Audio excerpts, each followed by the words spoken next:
The Halo Reach multiplayer beta is about to hit, and it's going to be a big one. First strike. 4 maps, 4 new modes, revamped controls, tons of gameplay tweaks, and more weapons than an Alabama swap meet. This thing is massive, but calm it down a notch, I'll walk you through it. First things first though, if you got a copy of Halo 3 ODST, then you're in the beta. Just head to the extras menu on May 3rd and download it when it pops up.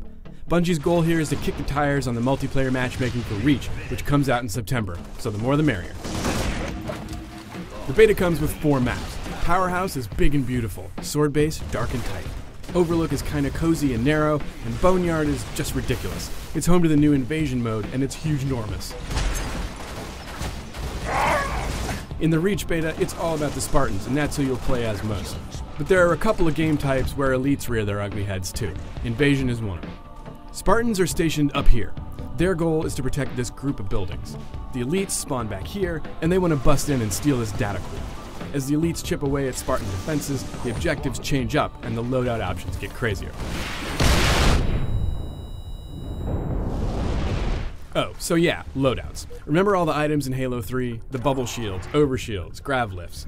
Yeah, those are gone. Instead, you've got armor abilities, and they're part of a loadout at the beginning of each round.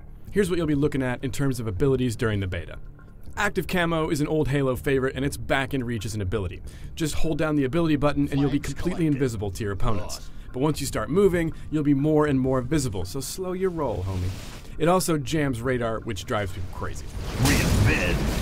One of the slickest abilities is Armor Lock. It makes you invincible, but freezes you in place. Lock yourself down, and bullets, rockets, and even tanks will bounce right off you. Hold it down long enough, and you'll throw out an EMP blast when you come out of it. Vehicles hate this, and it'll pop the shields of anyone standing nearby. Really flexible tool. Learn it. Love it. But if you're not the crouching type, check out Sprint. This one's for Spartans only, and it's great for running those last few yards to cover when you're getting shot in the back by something like this. That's the needle rifle, and it pretty much feels like it sounds. Sprint is also deadly from behind. Hold it down when you think you've got the jump on some poor noob, and then hit the melee button at the last minute for a humiliating assassination. Thug life! You got some learning to do before you get all stabby though. The controls in Halo Reach are turned around compared to Halo 3.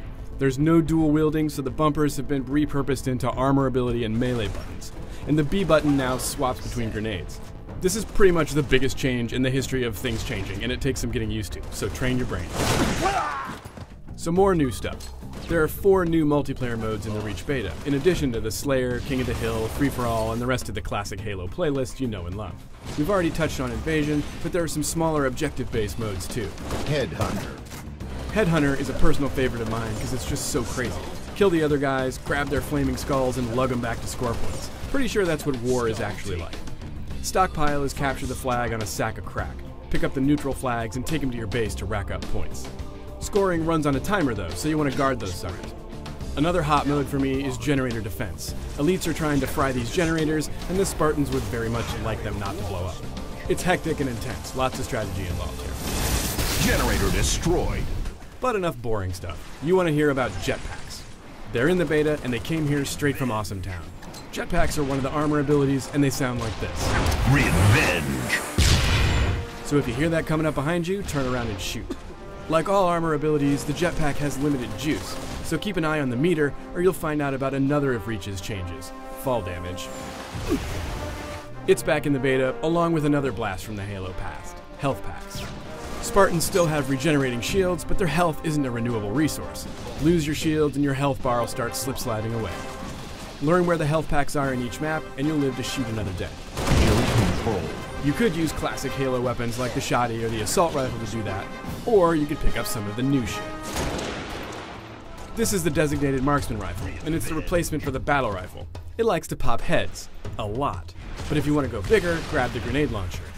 Let them bounce around if you like a little chaos, or hold down the trigger for a bit more control. Your grenade will sit patiently until you set it off. The Cubbies have their own new tube of death, the plasma launcher. This thing spits out sticky grenades like candy at a parade. Evil. Reinforcements. The Magnum's back too, and it's a beast. 5 shots to kill, slow and steady. Don't turn your back on it. In Reach, the more you flow, the more you grow. Getting kills and commendations get you credits. Spend them in the armory to sex up your Spartan with new armor and accessories. There are way more guns, abilities, and changes coming to Reach's multiplayer than we can get to here. Head to IGN's Xbox 360 channel for closer looks at all the gory details of the Halo Reach beta. And we'll have more videos on the beta's weapons, modes, and extras in the days to come.